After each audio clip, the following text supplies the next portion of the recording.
Vrouwen. Yes, I got that one.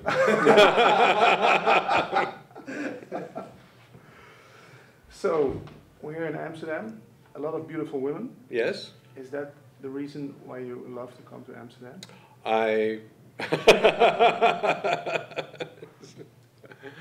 love Amsterdam, the city, for all of its delights.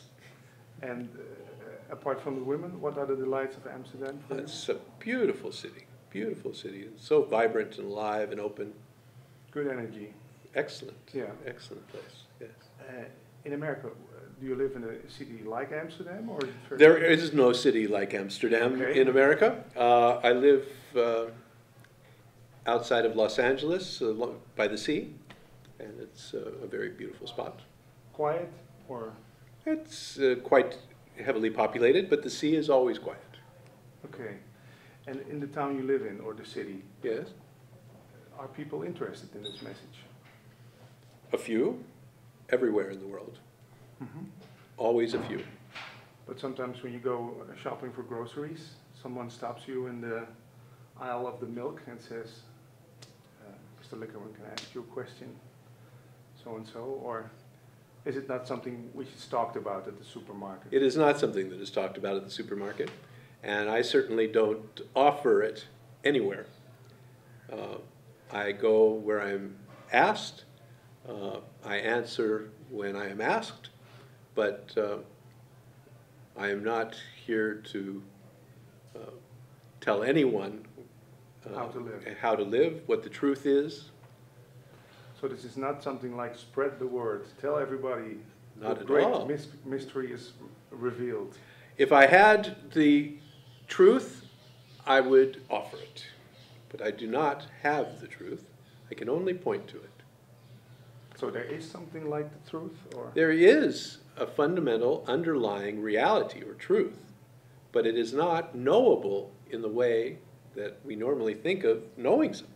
Mm-hmm. But it is here. It is what we are. It is what enables us to think and feel and act, talk, breathe. There's something here. Yeah, And it is that which the teaching points to, that which is here. but it's not something you can grasp, It is not something you can grasp. or you can point to, like, that's it. That is it. Everywhere you point But that to also- is it. Yeah. It's all it. Yeah. See, So you can't make mistakes if you talk about this, or can you? in a relative sense, you can always make mistakes. In an absolute sense, everything is as it is. So it depends how you define mistakes. Yeah, but do you sometimes listen to other people talking about this, and you think, oh, no, stop, or? I don't listen to other people talking about it, because once you've eaten the meal, there's no sense in reading the menu. It's a great one-liner. But people like Eckhart Tolle, who's visiting Amsterdam also in a month, 500 people pay 100 euros to hear him talk in essential about the same, or not? Is it different for you? I've never heard Eckhart Tolle speak. I've never read anything he's written, so I have no idea about him. Yeah. He points to the power of now, the thing. But is there such a thing as now? Can you point to a now, or? Well, I don't know. I have no knowledge of what he means by now or any of that. You know, I can only talk to you about what I talk about. Okay. When someone comes up to you and tells him, I have a huge problem, you go inside the story with him or her, or you cut off at the first point and say, it's all mind stuff, there's no problem. It is as it is. I have no formula, so there's no, this is how I deal with it. I deal with everything on a case-by-case basis. I call what I do the living teaching, meaning it's alive in this moment. And it springs forward from this moment. Yeah. And it doesn't have any doctrine or dogma, and so this is what, you know, Wayne says about that. Yeah. What Wayne says about that depends on who's asking the question in that moment and what comes forward. Yeah. So it's a responding. It is a response. Yeah. It is a living teaching. It is happening now. Yeah. So you must be open to everything and everybody, or do you shut down at a certain point?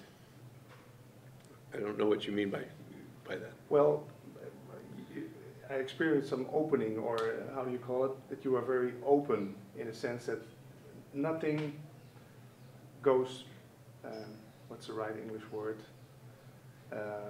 unseen. You capture everything, which is...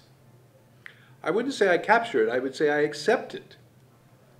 So what is here is accepted totally as being here. Yeah. And so there's no resistance at the level of how it should be or shouldn't be. But is it all experienced, or is it just there and it's left there? Or Both. It's all there, and this body and this mind experiences a fragment of what is here, as does every body and mind. But could the total be experienced, or are you experiencing the total? Or? No, the total is not a thing. You can only experience something. The total is everything. So it's like saying, can the tongue taste itself? It becomes meaningless. Of course the tongue cannot taste itself. Yeah. So because it's not separate from itself. Yeah. But people call this, when they visit you, an experience. Oh, they may well have experiences. But it isn't an experience visiting a talk done by Wayne Liquorman, or... Of course it's an experience. It may be a good one, it may be a bad one, but it's an experience. Yeah. Some people leave quite changed and moved, and others can't wait to be out of the room. So. Yeah. Does that happen often, that people can't sit down on the chair, and when the first break they run out of the hall? Of course it happens. And what is that? Is that the mind resisting this message, or we can give it? We can tell all kinds of stories about it. What we can say is that that person was certainly not interested or ready to hear what was being said. Yeah. And I have no judgment on that, on them. And certainly don't characterize it as some kind of spiritual retardation or... Yeah. You don't say, you're wrong, I'm right. Absolutely not. Absolutely not. Because it could be very painful for the ego. I've been at your talk about 2 years ago, and there was one guy sitting in front of me. He was getting very, very angry by the minute, and then he just left. He said, he's just being a popular guy there. He couldn't take it. But what I've experienced with some people, they realize that the ego isn't the one doing it all. It's just thinking that it's doing. And that is a very painful thing for a lot of men and women, I think. So maybe that's one of the reasons that a lot of people don't like hearing what you are talking about. Well, it's always been a teaching that is for, a relatively small percentage of the people, traditionally. I mean, this all can change tomorrow, but so far, that has always been the case. And my guru, Ramesh Balsekar, he was, when he was alive and for the last 20 years, was the premier living master of this particular teaching by general agreement. Not everyone agreed, but most people would agree that he was the guy. And at his talks that he gave every day in his home, the most ever that were there were 70 people. And then, at the height of the spiritual tourist season in December, there's 70 people there. And during the rains, 5 or 10. All right. This is the premier teacher of Advaita in the world.